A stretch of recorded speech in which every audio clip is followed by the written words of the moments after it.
Just the second halves have been really good. Just to come back when you were trailing, even if by a little at halftime. What did you feel like that you've kind of found that energy and just weren't able to pull it out?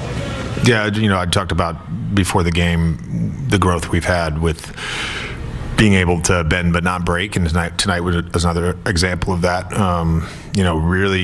Really sharp and good defensively for 3 quarters. Second quarter, not so much, and some of that was, we lost Herter, we lost Robinson. Jenkins hits a couple back-to-back threes. The threes, especially given the way we were shooting the basketball in that second quarter, gave them that lead, and then again to start the third. But we just, we did a good job of defending. We did a good job of just staying with it and got back in the game.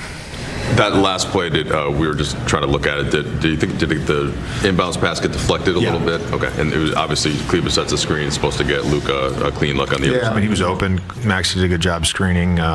Just got deflected. You guys had to mount a comeback just to make it a clutch time game, but it's rare to see you guys not win a game in the clutch. Was there something other than that play that you thought that you would have liked to get back execution-wise? Not execution-wise, just the ability to get stops. I mean, you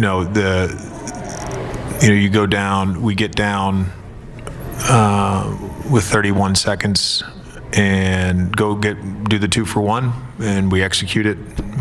We get back up. Told them we had 1 timeout. If they score, we're going to go. Luka gets to his spot, misses the shot, have to foul, and then we get a guy open. We just, Tobias did a good job of timing it and got his hand on the ball. You guys took pretty decent care of the ball in the first 3 quarters, but 8 in the fourth. How costly did those feel, and how many, I guess, you felt were forced versus unforced?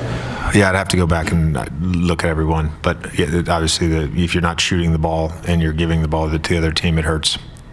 JJ, you mentioned the kind of bend but don't break. Were there moments in the second where it felt like you guys might break? And then I guess what were the specific areas where you saw kind of the toughness and the resolve? No, I didn't feel like we were gonna break. We made the adjustment at halftime to go to 1 through 5, to switch 1 through 5. I think that was helpful in just kind of slowing them down.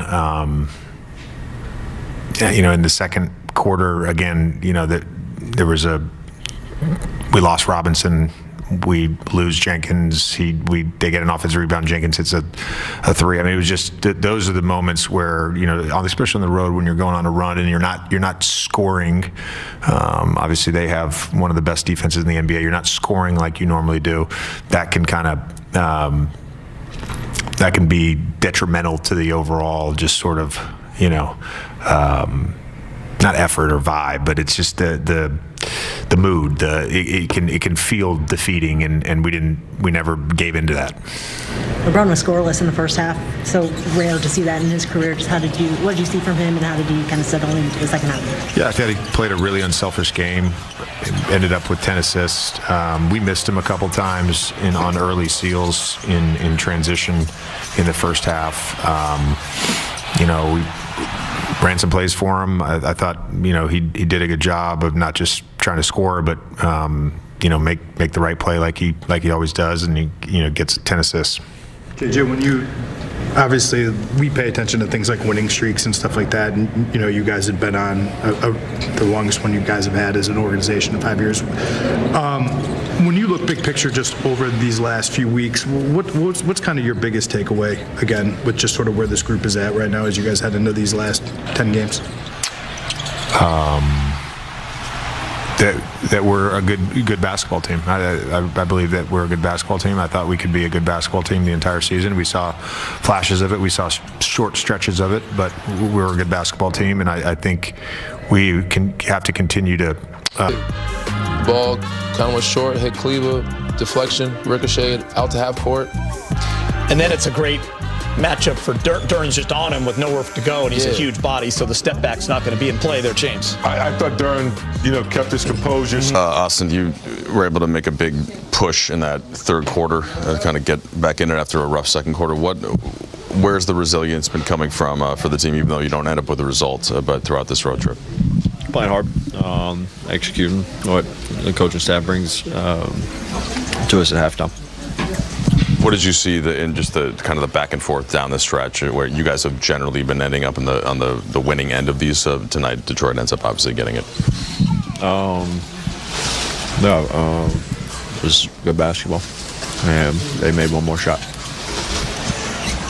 You guys, during the stretch, have been tested a bunch of different ways. Even though you guys didn't win tonight, did you feel like you were tested in similar ways, and did you like how you guys responded? Yeah, I think we went down, 16, 18 in the third, and then battled our way back. I think it was a 2-point game going into the fourth. We did some really good things, and there were some things we needed to clean up, but, it's a long trip, and, I like the way we competed. What are some of the traits that you liked from the team across that stretch, and how do you think that can apply to the final 10 and then into the postseason as well? Just the physicality and the intensity that we're playing with. Indiana's been they've been losing games, but you see them kind of tonight. They win in Orlando. They played well and hard against you in your building a couple weeks ago. What challenge do you anticipate from them on Wednesday? Same thing they do every night. Like I heard Bron say, they play hard, they play fast, well coached. Obviously injuries have been their biggest problem this year. So it's not like they're a bad team. They play every single game trying to win.